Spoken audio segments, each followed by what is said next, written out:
شروع اللہ کے نام سے جو بڑا مہربان نہایت رحم والا ہے۔ صاد، قسم ہے قرآن کی جو نصیحت دینے والا ہے کہ تم حق پر ہو، مگر جو لوگ کافر ہیں وہ غرور اور مخالفت میں ہیں۔ ہم نے ان سے پہلے بہت سی امتوں کو ہلاک کر دیا تو وہ عذاب کے وقت لگے فریاد کرنے اور وہ رہائی کا وقت نہیں تھا، اور انہوں نے تعجب کیا کہ ان کے پاس انہی میں سے ہدایت کرنے والا آیا، اور کافر کہنے لگے کہ یہ تو جادوگر ہے، جھوٹا، کیا اس نے اتنے معبودوں کی جگہ ایک ہی معبود بنا دیا؟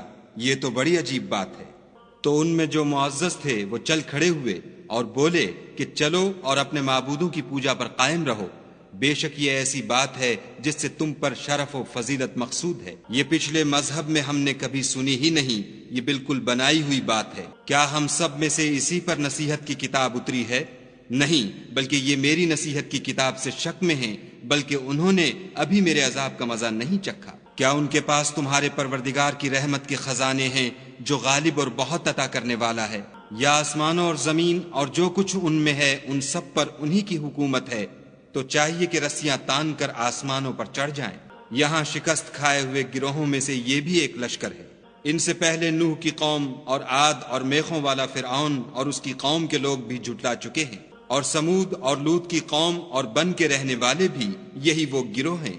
ان سب نے پیغمبروں کو جھٹلایا تو میرا عذاب ان پر آ واقع ہوا، اور یہ لوگ تو صرف ایک زور کی آواز کا جس میں شروع ہوئے پیچھے کچھ وقفہ نہیں ہوگا انتظار کرتے ہیں، اور کہتے ہیں کہ اے ہمارے پروردگار ہم کو ہمارا حصہ حساب کے دن سے پہلے ہی دے دے۔ اے پیغمبر صلی اللہ علیہ وآلہ وسلم، یہ جو کچھ کہتے ہیں اس پر صبر کرو، اور ہمارے بندے داؤد کو یاد کرو جو صاحب قوت تھے، اور بے شک وہ رجوع کرنے والے تھے۔ ہم نے پہاڑوں کو ان کے زیر فرمان کر دیا تھا کہ صبح و شام ان کے ساتھ خدائے پاک کا ذکر کرتے تھے، اور پرندوں کو بھی کہ جمع رہتے تھے، سب ان کے فرما بردار تھے۔ اور ہم نے ان کی بادشاہی کو مستحکم کیا اور ان کو حکمت عطا فرمائی اور خصومت کی بات کا فیصلہ سکھایا۔ بھلا تمہارے پاس ان جھگڑنے والوں کی بھی خبر آئی ہے جب وہ دیوار پھاند کر اندر داخل ہوئے؟ جس وقت وہ داؤد کے پاس آئے تو وہ ان سے گھبرا گئے۔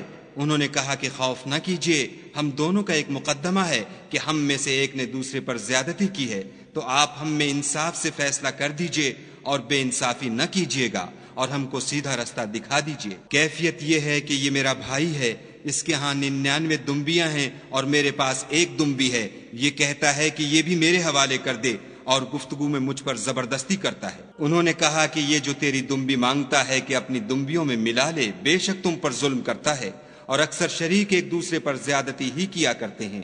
ہاں جو ایمان لائے اور عمل نیک کرتے رہے، اور ایسے لوگ بہت کم ہیں۔ اور داؤد نے خیال کیا کہ اس واقعے سے ہم نے ان کو آزمایا ہے، تو انہوں نے اپنے پروردگار سے مغفرت مانگی اور جھک کر گر پڑے اور خدا کی طرف رجوع کیا، تو ہم نے ان کو بخش دیا، اور بے شک ان کے لیے ہمارے ہاں قرب اور عمدہ مقام ہے۔ اے داؤد، ہم نے تم کو زمین میں بادشاہ بنایا ہے، تو لوگوں میں انصاف کے فیصلے کیا کرو، اور خواہش کی پیروی نہ کرنا کہ وہ تمہیں خدا کے رستے سے بھٹکا دے گی۔ جو لوگ خدا کے رستے سے بھٹکتے ہیں ان کے لیے سخت عذاب تیار ہے کہ انہوں نے حساب کے دن کو بھلا دیا۔ اور ہم نے آسمان اور زمین کو اور جو کائنات ان میں ہے اس کو خالی از مصلحت نہیں پیدا کیا۔ یہ ان کا گمان ہے جو کافر ہیں، سو کافروں کے لیے دوزخ کا عذاب ہے۔ جو لوگ ایمان لائے اور عمل نیک کرتے رہے، کیا ان کو ہم ان کی طرح کر دیں گے جو ملک میں فساد کرتے ہیں، یا پرہیزگاروں کو بدکاروں کی طرح کر دیں گے؟ یہ کتاب جو ہم نے تم پر نازل کی ہے بابرکت ہے، تاکہ لوگ اس کی آیتوں میں غور کریں اور تاکہ اہل عقل نصیحت پکڑیں۔ اور ہم نے داؤد کو سلیمان عطا کیے، بہت خوب بندے تھے، اور وہ خدا کی طرف رجوع کرنے والے تھے۔ جب ان کے سامنے شام کو خاصے کے گھوڑے پیش کیے گئے تو کہنے لگے کہ میں نے اپنے پروردگار کی یاد سے غافل ہو کر مال کی محبت اختیار کی، یہاں تک کہ آفتاب پردے میں چھپ گیا۔ بولے کہ ان کو میرے پاس واپس لاؤ، پھر ان کی ٹانگوں اور گردنوں پر ہاتھ پھیرنے لگے۔ اور ہم نے سلیمان کی آزمائش کی اور ان کے تخت پر ایک دھڑ ڈال دیا، پھر انہوں نے خدا کی طرف رجوع کیا اور دعا کی کہ اے پروردگار مجھے مغفرت کر اور مجھ کو ایسی بادشاہی عطا کر کے میرے بعد کسی کو شایع نہ ہو، بے شک تو بڑا عطا فرمانے والا ہے۔ پھر ہم نے ہوا کو ان کے زیر فرمان کر دیا کہ جہاں وہ پہنچنا چاہتے ان کے حکم سے نرم نرم چلنے لگتی، اور دیووں کو بھی ان کے زیر فرمان کیا، یہ سب عمارتیں بنانے والے اور غوطہ مارنے والے تھے، اور اوروں کو بھی جو زنجیروں میں جکڑے ہوئے تھے۔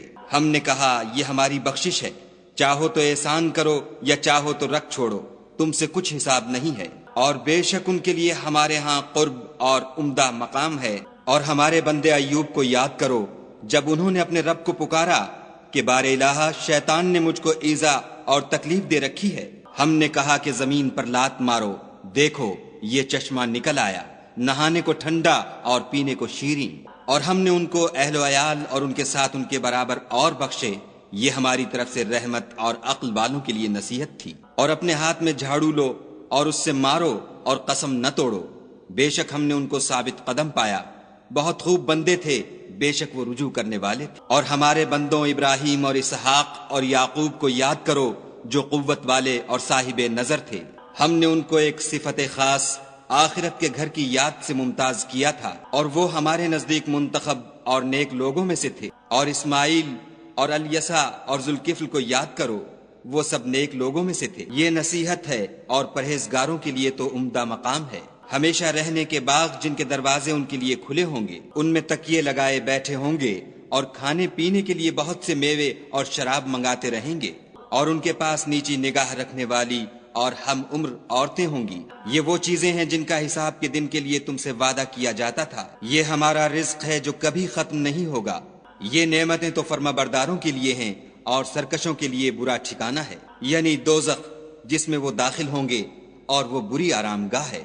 یہ کھولتا ہوا گرم پانی اور پیپ ہے، اب اس کے مزے چکھیں، اور اسی طرح کے اور بہت سے عذاب ہوں گے۔ یہ ایک فوج ہے جو تمہارے ساتھ داخل ہوگی، ان کو خوشی نہ ہو، یہ دوزخ میں جانے والے ہیں۔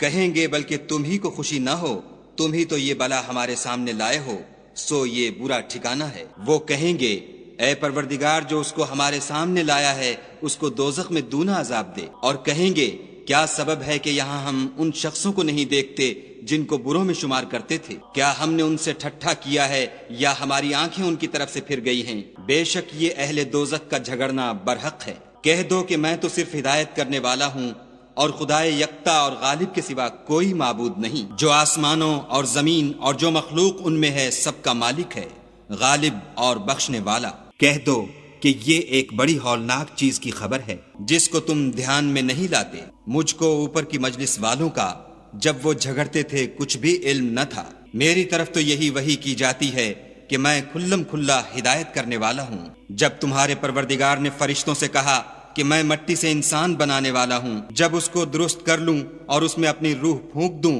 تو اس کے آگے سجدے میں گر پڑنا، تو تمام فرشتوں نے سجدہ کیا مگر شیطان اکڑ بیٹھا اور کافروں میں ہو گیا۔ خدا نے فرمایا کہ اے ابلیس، جس شخص کو میں نے اپنے ہاتھوں سے بنایا اس کے آگے سجدہ کرنے سے تجھے کس چیز نے منع کیا؟ کیا تو غرور میں آ گیا یا اونچے درجے والوں میں تھا؟ بولا کہ میں اس سے بہتر ہوں کہ تو نے مجھ کو آگ سے پیدا کیا اور اسے مٹی سے بنایا۔ کہا یہاں سے نکل جا، تو مردود ہے، اور تجھ پر قیامت کے دن تک میری لعنت پڑتی رہے گی۔ کہنے لگا کہ میرے پروردگار مجھے اس روز تک کہ لوگ اٹھائے جائیں مہلت دے۔ کہا تجھ کو مہلت دی جاتی ہے اس روز تک جس کا وقت مقرر ہے۔ کہنے لگا کہ مجھے تیری عزت کی قسم میں ان سب کو بہکاتا رہوں گا سوا ان کے جو تیرے خالص بندے ہیں۔ کہا سچ ہے اور میں بھی سچ کہتا ہوں کہ میں تجھ سے اور جو ان میں سے تیری پیروی کریں گے سب سے جہنم کو بھر دوں گا۔ اے پیغمبر صلی اللہ علیہ وآلہ وسلم، کہہ دو کہ میں تم سے اس کا صلہ نہیں مانگتا اور نہ میں بناوٹ کرنے والوں میں ہوں۔ یہ قرآن تو اہل عالم کے لیے نصیحت ہے، اور تم کو اس کا حال ایک وقت کے بعد معلوم ہو جائے گا۔